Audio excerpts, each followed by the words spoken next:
Je m'appelle Elena. Tom et Amanda Bishop étaient mes grands-parents. Mon grand-père était un homme formidable, rempli d'empathie et d'amour pour les autres. Mais ma grand-mère, elle, était complètement l'opposé. C'était une femme aigrie, remplie de colère et de haine. C'était ce qu'on appelle plus communément une manipulatrice pathologique. Je veux vous raconter cette histoire, je ne sais plus trop pourquoi. Peut-être pour soulager ma peine et mes angoisses. Ou encore pour vous faire part de mes sentiments. Bref, je ne sais pas. Ce qu'il faut savoir avant tout, c'est que dans leur couple, tout allait bien. Enfin, en apparence. Car une fois à la maison et les portes closes, ma grand-mère se livrait à un petit rituel bien rodé. Elle rabaissait et humiliait constamment mon pauvre grand-père, qui lui, de son côté, se contentait d'encaisser sans rien dire. Car l'amour qu'il lui portait était pur, sincère et sans aucune limite. Puis au fur et à mesure que les années passaient, elle a commencé à le torturer psychologiquement, puis physiquement. Mais tout était bien caché aux yeux du monde. Même nous, sa propre famille, ne le savions pas. Je l'ai appris que très récemment. Mais nous y reviendrons plus tard. Au début, cette maltraitance était subtile, mais c'est très vite monté crescendo. Alors, quand ça allait trop loin, mon grand-père sortait pour travailler, pour éviter toute cette tension et cette haine que déversait cette femme sur lui. C'était à ses yeux comme un espèce de contraste, un peu comme le beau temps qui chasse l'orage.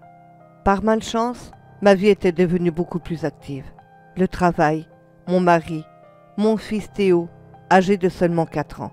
Tout cela me laissait très peu de temps pour aller voir mes grands-parents. Sans compter qu'entre-temps, ma grand-mère m'avait dit qu'elle et son mari devaient se reposer. Elle m'avait demandé de ne plus venir. Nous étions pourtant sa seule famille, alors je ne comprenais pas du tout cette décision. Bien évidemment, j'ai refusé. C'est alors que cette femme m'a simplement dit de ne plus jamais remettre les pieds chez eux. Malheureusement, aucun autre choix ne s'offrait à moi. Mais un jour, alors que mon grand-père revenait de la pêche, une énorme dispute éclata entre lui et ma grand-mère. C'est à cet instant que tout a basculé dans l'horreur. Elle avait battu mon grand-père avec tellement de rage et de violence que celui-ci était tombé inconscient. Puis elle l'avait alors enfermé et bâillonné dans l'armoire de sa chambre, le laissant là, sans eau ni nourriture. Mais comme si tout cela ne suffisait pas, elle allait le voir régulièrement, pour de nouveau le frapper à maintes reprises. Elle ne lui donnait toujours pas à boire ni à manger. Lors d'une de ces fameuses visites, elle a constaté le décès de mon grand-père. Voyant cela, elle a pris le pistolet de celui-ci, puis s'est donné la mort en se tirant une balle dans la tête. Dans notre petite famille, c'était l'effroi quand nous avons appris la mort de mes grands-parents. Mais pour une raison que j'ignore encore, nous n'avions pas tous les éléments en notre possession, car une enquête était en cours. Puis vient le moment de la succession. Nous étions peu nombreux de la famille. Pour faire court, nous étions les seuls. Alors le partage avait été relativement facile et rapide. Mais tout à coup, le notaire me regarda avec insistance, en me disant qu'une armoire devait absolument me revenir.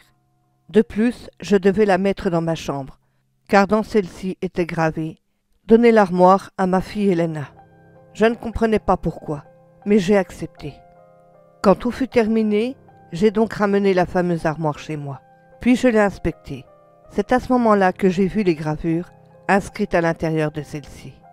Tout à coup, des flashbacks me sont apparus, car oui, je suis médium. Mais avec le chagrin qui m'accable, je n'arrive pas à faire une interprétation correcte de ce que je perçois exactement. Dans le doute, j'ai donc mis tout ça de côté. Le soir, en allant me coucher, un étrange sentiment m'a alors tout à coup traversé. Un peu comme si quelque chose d'invisible rôdait tout autour de moi. Je ne ressens aucune austérité émanant de cette entité. Mais pourtant, sa présence était si forte. Ma nuit fut d'ailleurs ponctuée de cauchemars concernant mes grands-parents. J'ai vu mon grand-père enfermé dans l'armoire.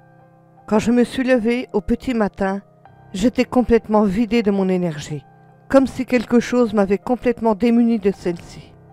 Je vais au travail malgré tout, mais je sens toujours cette présence autour de moi. Puis les jours passent. À la maison, il commence à se produire des phénomènes inexplicables. On y entend des bruits de pas, des portes qui claquent toutes seules, des lumières vacillent. Nous apercevons des ombres du coin de l'œil.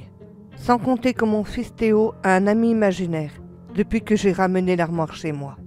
Je l'ai entendu parler. J'ai regardé, mais il était seul dans sa chambre. Je suis rentrée dans celle-ci pour en savoir davantage sur cet ami. Puis quand je lui ai demandé comment il s'appelait, Théo m'a alors regardé tout en me souriant. Puis il m'a répondu avec un calme presque parfait. Il s'appelle Tom. Maman, papy est avec nous à la maison.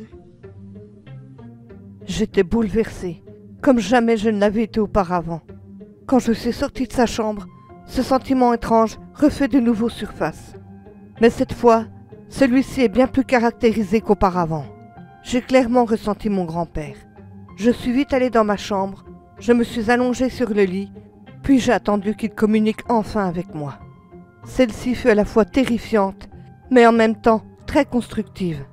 Il m'avait alors tout expliqué, dans les moindres détails. Il m'a aussi prévenu de faire très attention, qu'il avait peur pour moi. C'est à cet instant que notre communication fut interrompue par un esprit beaucoup plus puissant que lui. Je suis donc allée voir la police, puis je leur ai tout expliqué dans les moindres détails. Je leur ai dit que c'était ma grand-mère qui avait tué mon grand-père. Mais bien évidemment, ceux-ci ne m'ont pas cru. De retour chez moi, j'avais demandé à ma voisine de garder Théo pour la nuit. Elle accepta. Je ne lui donne pas les raisons exactes de cette demande. De toute façon, son fils s'entend très bien avec le mien. Mais depuis que j'avais récupéré l'armoire, Nathan, son garçon, ne voulait plus retourner chez nous, car il dit qu'il avait eu vraiment très peur la dernière fois qu'il avait passé la nuit à la maison. En fin d'après-midi, j'avais prévenu mon mari de mon intention de faire passer l'âme de mon grand-père dans la lumière. C'est d'ailleurs ce que nous avons fait en début de soirée. J'avais fait monter mon taux vibratoire assez haut, de manière à être à peu près au niveau de celui de mon grand-père. J'étais en train de réciter des prières pour l'aider à passer de l'autre côté. Quand tout à coup, une force invisible a pris la Bible que je tenais dans les mains pour la jeter contre la commode. Quant à moi, j'ai été violemment projetée contre le mur de la chambre. Mon mari, lui, fut littéralement projeté par la vitre arrière de la maison. Il était inconscient. C'est alors que mon grand-père me dit tout à coup que sa femme était revenue sous la forme d'un démon très puissant. Je l'avais ressenti aussi. J'étais affaiblie par le décès de mon grand-père, donc vulnérable à une attaque démoniaque de cette ampleur. Mais mon seul souhait désormais était de sauver l'âme de mon grand-père de ce démon. Je priais vraiment très fort, subissant les attaques incessantes de ma grand-mère, pourtant un membre de ma famille proche. Mais cela ne lui importait peu, son but étant de m'empêcher à tout prix d'atteindre le mien. Mais la force des prières, de l'amour, ainsi que le pouvoir que je donnais à mes intentions, sans compter les demandes d'aide à l'univers que j'avais faites, ont finalement porté leurs fruits, car j'ai réussi à le faire passer dans la lumière. J'avais enfin atteint mon objectif. Mais le démon n'en avait pas fini avec moi.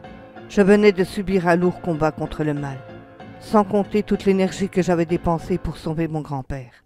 Mais tout à coup, le démon m'a alors de nouveau projeté contre le mur. Le choc de ma tête contre celui-ci était si violent qu'il m'a quasiment tué sur le coup. J'étais complètement inconsciente. C'est alors à cet instant que le démon m'a pris par les jambes en me traînant jusqu'à la fameuse armoire.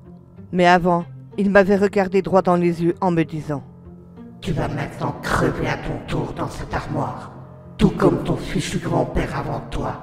Je n'ai pas réussi à lui prendre son âme par ta faute. Mais pourtant, la consolation est bien plus savoureuse à mon goût, puisque maintenant, je détiens la tienne, va brûler en enfer. » C'est ainsi qu'Helena périt sous les yeux amusés du démon, qui la jeta dans l'armoire.